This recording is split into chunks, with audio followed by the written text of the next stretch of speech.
Praise the Lord. இன்றைக்கு உங்களுக்கு இருக்கக்கூடிய வாக்குத்தத்தத்தை குறித்த சந்தேகத்தை தீர்க்க போகிறோம். ஆண்டவராக இயேசு கிறிஸ்து உங்களுக்கென்று வாக்குத்தத்தத்தை ஏற்கனவே தந்திருக்கிறார். அந்த வாக்குத்தத்தத்தை தந்து நாட்களாயிருக்கலாம், வாரங்களாயிருக்கலாம், மாதங்களாயிருக்கலாம், ஏன் வருடங்கள் கூட ஆயிருக்கலாம். ஆனால் அது இன்னும் நிறைவேறலையே அப்படின்னு கவலையாக இருக்கிறீங்களா?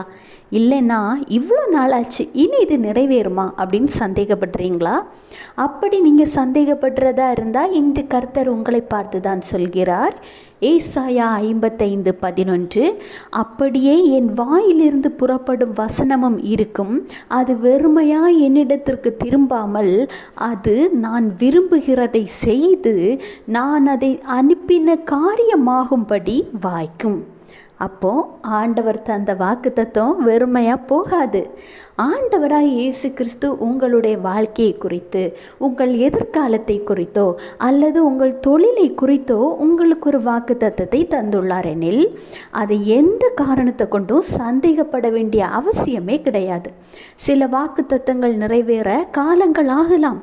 ஏனெனில் சிறிது காலங்கள் நீங்கள் காத்திருப்பதற்கான அவசியம் இருந்துள்ளது.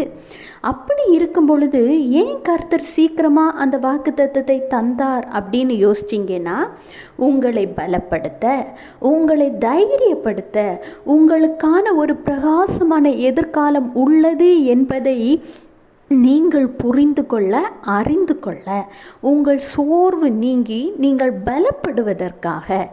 எனவே ஆண்டவராகிய இயேசு கிறிஸ்து உங்களுக்காக தந்த வாக்கு தத்தத்தை நீங்கள் முழுமையாக சுதந்திரித்து கொள்ள, அதை குறித்து சிறிதளவு கூட சந்தேகப்படாதீங்க. ஏற்ற காலத்தில் காரியம் வாய்க்கும். வெயிட் பண்ணுங்க. Have a blessed day. Jesus bless you.